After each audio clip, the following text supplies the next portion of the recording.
গ্রামের নামটি ছিল কুসুমপুর। ছবির মতো সুন্দর সবুজে ঘেরা একটি গ্রাম। আর সেই গ্রামে বাস করত জোনাকি নামে একটি মেয়ে। হাস্যোজ্জ্বল প্রাণবন্ত একটি মেয়ে। তবে জোনাকির এই হাস্যোজ্জ্বল জীবনটা আর বেশি দিন স্থায়ী হলো না। কারণ তার বাবা কামাল ছিল একজন নেশায় আসক্ত লোক। আর এর প্রভাবটা জোনাকের জীবনেও এসে পড়ে। এরপরে একদিন যা হলো। শ্বশুরবাড়ির এলাকায় থাকি, যেখানে ইচ্ছা থাকলেও অনেক কিছু করতে পারি না। কখন আবার কোন দিক থেকে কে দেখে ফেলে ঠিক নেই।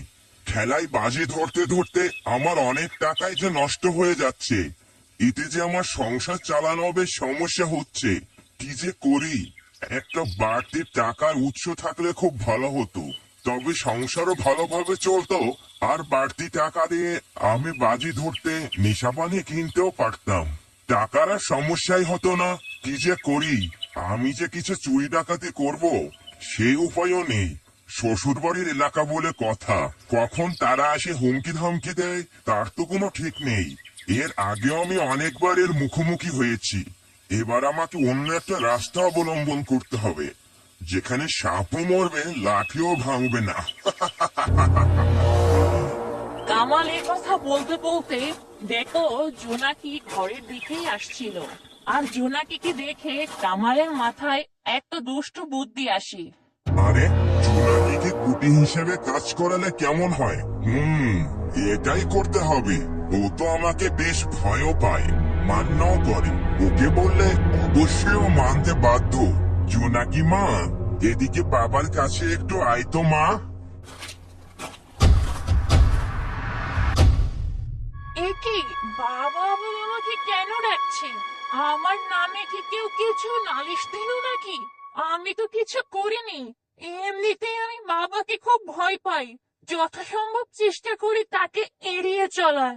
কারণ কথাবার্তা নেই, কারণে অকারণে শুধু বাবা আমাকে গায়ে হাত তোলে। জোনাকি তার বাবাকে সবসময় এড়িয়ে চলতে চেষ্টা করে। কারণ সে কোনো কিছু একটা ভুল করলে অমানবিকভাবে মেয়েকে অত্যাচার করে। তাই জোনাকি এমন করে অন্তরে ভয় নিয়েই বড় হতে থাকে। এ বাবা, আমাকে তুমি ডাকছিলে? মানে কি কি বলতে চাইছো বাবা? কিছু কি হয়েছে? আমি তো কিছু করিনি। মা কি তোমাকে করে নালিশ দিয়েছে আমার নামে? বাবা, আমাকে মেরো না। আমি কিন্তু কিছুই করিনি। আরে, কিছু করিসনি তো কি হয়েছে রে? এখন থেকে করবি, এই জন্যই তো তোকে ডেকেছি। কি বলছে বাবা এসব? কি করার কথা বলছে? আমি তো কিছুই বুঝতে পারছি না। বলছে বাবা, তুমি কি করার কথা বলছো আমাকে? আমি তো ঠিক বুঝতে পারছি না। দয়া করে একটু ভেঙে বলবি কি? কি করবি শুনবেই? চুরি করবি, চুরি। মানুষের পকেট কাটবি। তোদের এতগুলো মানুষের পেট চালানোর দায়িত্ব আমি নিতে পারবো না, বুঝলি? তুই আজ থেকে তোর নানির ঘর থেকে, তোর খালার ঘর থেকে, যেভাবে যেখান থেকে পারিস টাকা নিয়ে আসবি। তারপর এগুলো এনে আমার হাতে দিবি, বুঝলি তো? সংসারের সব দায়ভার কি আমি একা নেব নাকি? তাহলে তোদেরকে খাওয়াবো কেন আমি? ছি বাবা, এসব তুমি কি বলছো? আমি কেন অন্যের ঘরে চুরি করব? ওরা তো আমার আপনজন। তাছাড়া তুমি কি জানো না চুরি করা মহাপাপ? তুমি আমাকে এমন শিক্ষা কেন দিচ্ছ? আমি এ কাজ কিছুতেই করতে পারবো না। তাছাড়া মানুষ জানলে আমাকে চোর বলবে। চোর বদনাম উঠবে আমার গ্রামে। তখন কি হবে আমার? চুপ, একদম চুপ।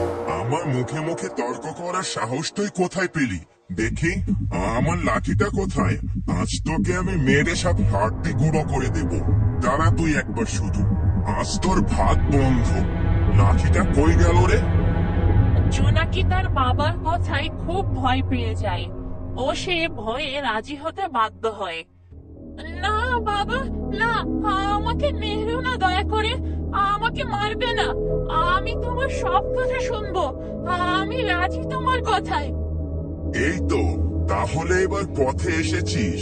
মারের ভয় না দেখানো পর্যন্ত তো কাজ হলো না। আচ্ছা ঠিক আছে, এখন তাহলে তুই যা। সুযোগ বুঝে কাজ করিস সাবধানে।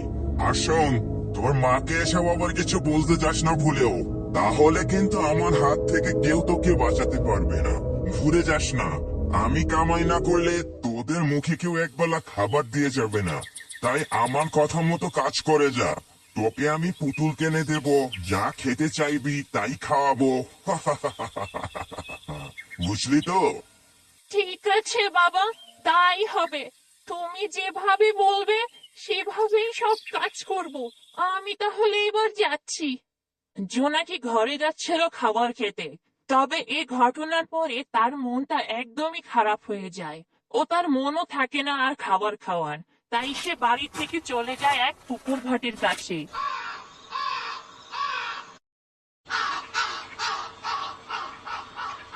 সেদিন জোনাকির জীবনে নেমে আসে এক অন্ধকার অধ্যায়। হাস্যোজ্জ্বল মেয়েটা সেদিন থেকে সারাক্ষণ কি যেন ভাবতে থাকে। শৈশবে বাচ্চারা যেভাবে জীবন কাটায়, জোনাকের জীবনটা তার বিপরীত হয়ে যায়।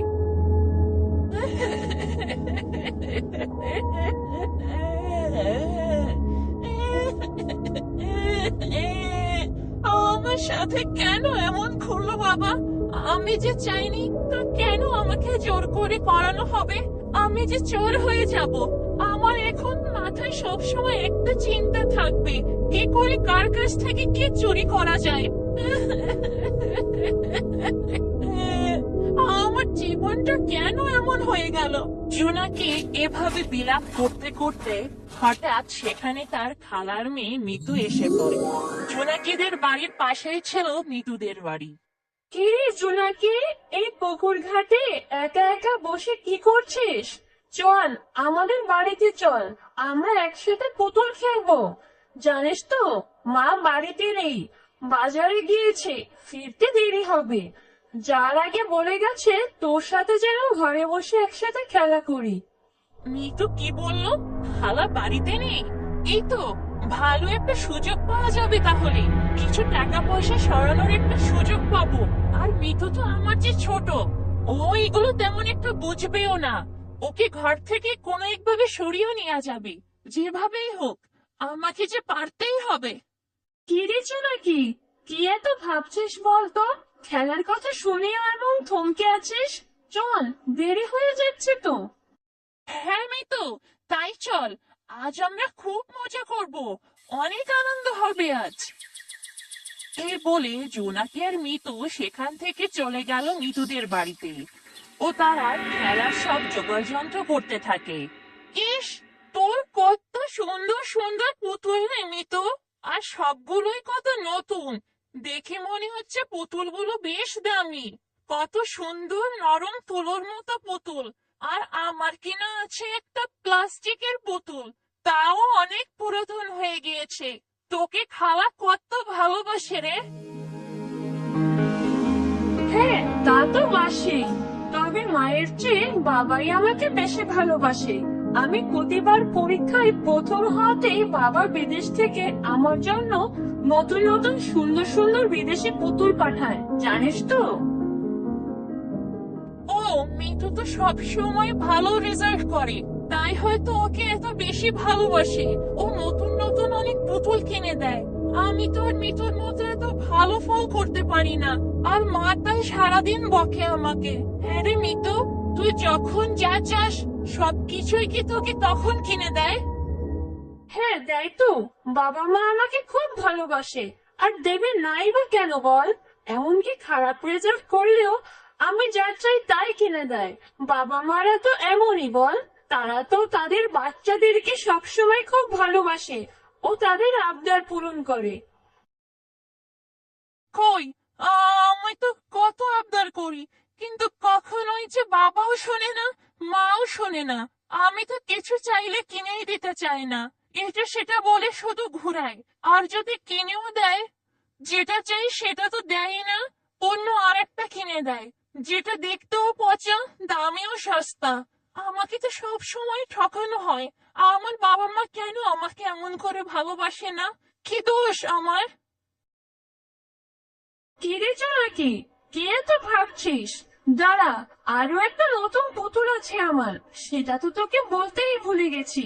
তুই একটু অপেক্ষা কর, আমি নিয়ে আসছি পাশের ঘর থেকে।